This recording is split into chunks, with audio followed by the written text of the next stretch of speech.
De suivre HTM Visio TV. Mesdames et messieurs, bonjour et bienvenue à suivre ces bulletins d'actualité.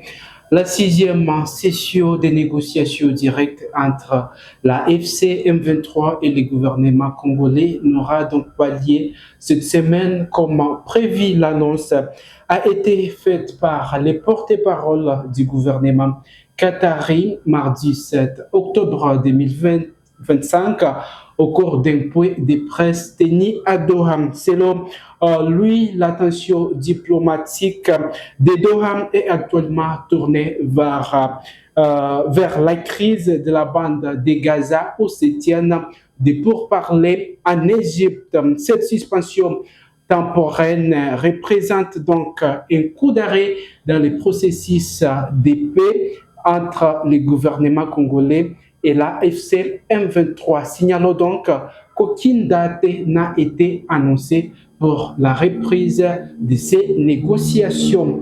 Et puis, en économie, les taux de dollars américains continuent de susciter des réactions dans les chefs de la population vivant en province du Nord Kivu et particulièrement dans la ville de Goma. Certains pensent que cette situation représente une opportunité, tandis que d'autres estiment que cette baisse représente donc des failles pour les commerçants en général et en particulier pour ceux qui font des petits commerces. Quels sont les enjeux de cette baisse? Suivez ici le professeur économiste Dadi Saleh.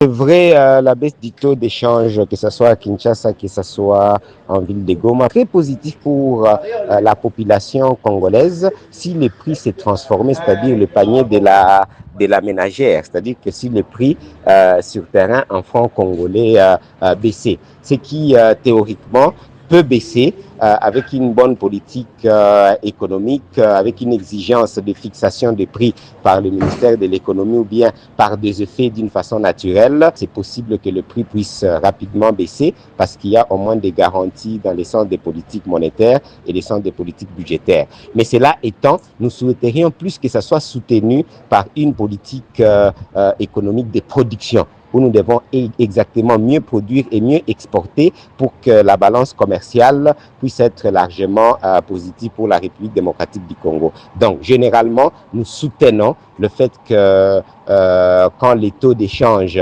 est au bénéfice du franc congolais, pour l'instant, c'est une bonne chose. Contrairement à ce que les gens disent quand ils vous parlent d'inflation, non, il n'y a pas question d'inflation ni hausse généralisée des prix, non, il n'y en a pas. C'est pas vraiment ça le cas, mais pour l'instant, effectivement, la stabilité du franc congolais et dans ce sens-là, en termes de parité, elle est totalement positive quand elle est mieux utilisée maintenant par d'autres politiques que je viens de citer. Donc, nous espérons que les gouvernements et qui que ce soit qui dirige surtout à Goma devraient insister pour que le prix puisse baisser et que cette politique effectivement économique puisse permettre effectivement à la population de mieux consommer. Et je pense que c'est là où on va voir les effets positifs. Ces bulletins d'information sur HTM Visio TV, merci de nous avoir suivis. Si c'est la première fois, abonnez-vous sur notre chaîne et surtout, n'oubliez pas d'activer la cloche de notification. On se retrouve très prochainement.